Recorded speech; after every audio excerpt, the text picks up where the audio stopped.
Stále hľadaš skratky, ako schudnúť rýchlejšie? Zlé správy, žiadna neexistuje. Dobré správy? Nepotrebuješ ju. V tomto videu ti poviem, prečo väčšina ľudí zbytočne stratí týždne až mesiace svojho času bez výsledkov a ako sa tomu konečne vyhnúť. Ja som Marek, tréner a masér, cvičím už 12 rokov a pomáham presne takýmto ľuďom, ktorí už skúšali všetko možné, ale nakoniec pochopili, že funguje iba jedno. A práve preto som spravil toto video, takže sa poďme na to spolu pozrieť. Inak v rýchlosti, ak tiež potrebuješ pomôcť so stravovaním alebo s cvičením, dole v popise máš odkaz, kde sa dozvieš, ako viem pomôcť aj tebe schudnúť na diaľku. Väčšina ľudí, ktorí sa snažia schudnúť alebo dostať do formy, robí tú istú chybu stále dookola. Sústredia sa len na cieľ, na číslo na váhe, na to, ako budú vyzerať, keď konečne zhodia tých pár kíl. Lenže tým, že sa zameriaš iba na cieľ, si robíš cestu zbytočne ťažkú. Kým sa k nemu dostaneš, môže to trvať mesiace. Až dovtedy cítiš, že nič nefunguje. Všetky tie tréningy, odopreté koláče a dodržaná strava sa ti zdajú zbytočné. Je to presne ako keď zasadíš semienko.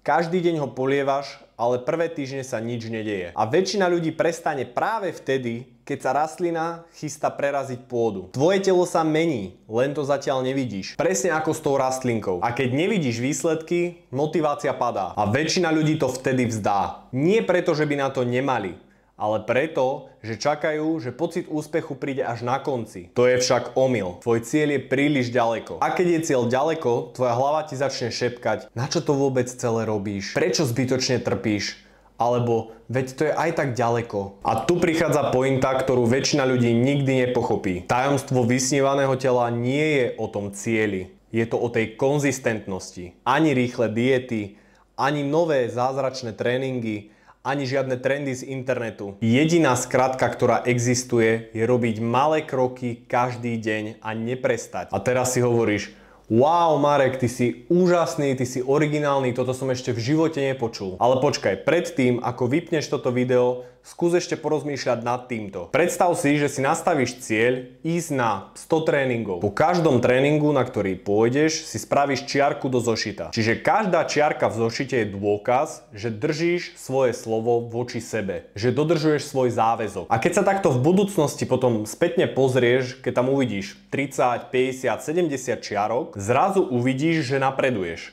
Že sa niečo zmenilo, že sa posúvaš. Nie preto, že by si mal už v tom momente to svoje dokonale vysnívané telo, ale preto, že sa meníš k lepšiemu a robíš tie kroky k tomu, aby si sa zmenil k lepšiemu. Vidíš, že sa postupne približuješ k tej stovke tréningov, lebo reálne vidíš, ako tie čiarky na tom papieri pribúdajú. A to isté platí aj pri strave. Nesústreď sa na to, že musíš mať minus 10 kg na váhe. Sústreď sa na to, že napríklad zvládneš dať po sebe 30 dní v kalorickom deficite. To znamená, že za každý deň, ktorý si úspešne dodržal svoj kalorický deficit, si spravíš zase čiarku do zošita. Tých 30 čiarok potom bude dôkazom, že si bol 30 dní po sebe konzistentný. Je to 30 dôkazov, že si 30 dní už iným úspešnejším človekom, ako si bol predtým. Si človek, ktorý dodrží slovo sám pred sebou alebo pred svojou rodinou, známymi a kamarátmi. Preto som aj zadarmo vytvoril tento ťahák na chudnutie, aby si vedel poskladať jedlo na tanieri tak, aby si bol 30 dní po sebe v kalorickom deficite bez toho, aby si sa cítil hladný. Odkaz na stiahnutie zadarmo máš dole v popise videa.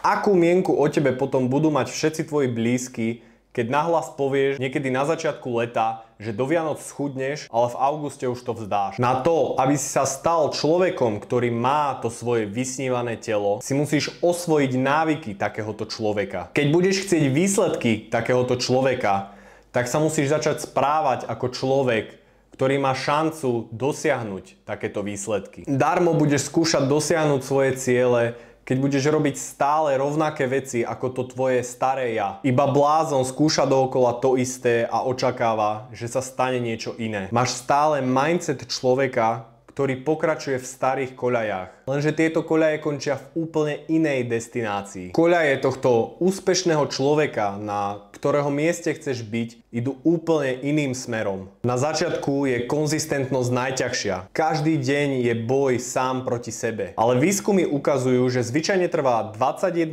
dní, kým sa z novej činnosti stane návyk. Prvých 21 dní bude ako tlačiť auto do kopca. Ide to pomaly, ťažko a máš chuť to vzdať. Ale ak vydržíš, auto sa dostane na vrchol a začne sa kotúľať dole kopcom samo. Bez toho, aby si sa musel snažiť. Vtedy sa z disciplíny stáva automatika. A auto zrazu ide tak rýchlo, že ho nevieš zastaviť. A potom sa z vety musím ísť cvičiť stane idem cvičiť, pretože chcem, pretože som to ja, moja nová identita. Čiže to už bude patriť k tvojmu životu a už vôbec nebudeš musieť rozmýšľať nad tým, že či vôbec to chceš spraviť. Proste to bude automatika a proste to spravíš. Nepremýšľaš, či to chceš alebo nechceš urobiť. A zrazu už nie si ten, kto sa snaží schudnúť. Si ten, kto vyhráva každý deň malé bitky. A keď vyhrávaš malé bitky, veľké výsledky prídu samé. Ale väčšina ľudí sa tam nikdy nedostane. Prečo? Lebo stále hľadajú nejaké skratky. Chvíľu sú na keto diete, potom skúšajú carnivore,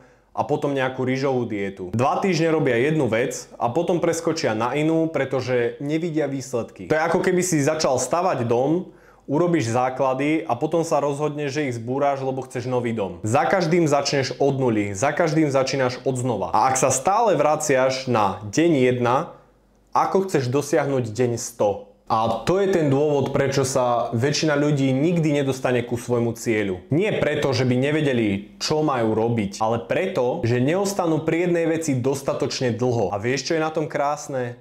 Konzistentnosť není o dokonalosti. Konzistentnosť je o tom, že sa každý deň vrátiš. Máš dobrý deň? Super. Máš zlý deň? Nevadí. Proste to správ. Ako keby rúbeš strom a každý deň mu dáš jednu ranu sekerou. Prvé dni sa zdá, že sa vôbec nič nedeje a že sa ani nepohol. Ale raz zadeliš ranu, praskne a ten strom spadne. Nie preto, že posledná rana bola najsilnejšia zo všetkých, ale preto, že to bola rana číslo 100. To je rozdiel medzi človekom, ktorý má výsledky a medzi človekom, ktorý začína odznova každý január. Takže tvoj cieľ by nemal byť schudnúť 10 kg. Tvoj cieľ by mal byť, aby si ostal konzistentný. Vyber si jeden spôsob, ktorý ti sedí, ktorý ti vyhovuje, ktorý je ti najviac sympatický a rob ho dostatočne dlho. Nie tú najťažšiu cestu, nie tú, čo robí tvoj kamarát. Vyber si tú, ktorú vieš robiť, aj keď sa ti nechce. Čiže ideálne niečo, čo ťa baví. Možno, že ťa nebaví chodiť do fitka, ale baví ťa hrať futbal. Možno ti nesedí keto dieta, ale vystačíš si s normálnym stravovaním, s tým, že si počítaš kalórie. To je úplne v poriadku. Nejde úplne tak o to, čo robíš, ale či to robíš dostatočne dlho. A tu sa vraciame úplne na začiatok videa, že jediná skratka na získanie tvojho vysnívaného tela je konzistentnosť. Nie motivácia, ktorá trvá 3 dní, alebo disciplína, z ktorej vyhoríš po 2 týždňoch, lebo robíš to, čo ťa nebaví. Ale tichá, nenápadná konzistentnosť, ktorá ťa mení deň čo deň, týždeň po týždni, mesiac po mesiaci. A keď ju raz získaš, už sa nikdy nebudeš musieť vrácať na začiatok, lebo tvoj cieľ sa stane tvojim životným štýlom. A ak tráviš hodiny vo fitku a stále nevidíš progres, pozri si toto video a zistíš, prečo veľa sérií a cvikov v tréningu neznamená, že vybuduješ viac svalov rýchlejšie.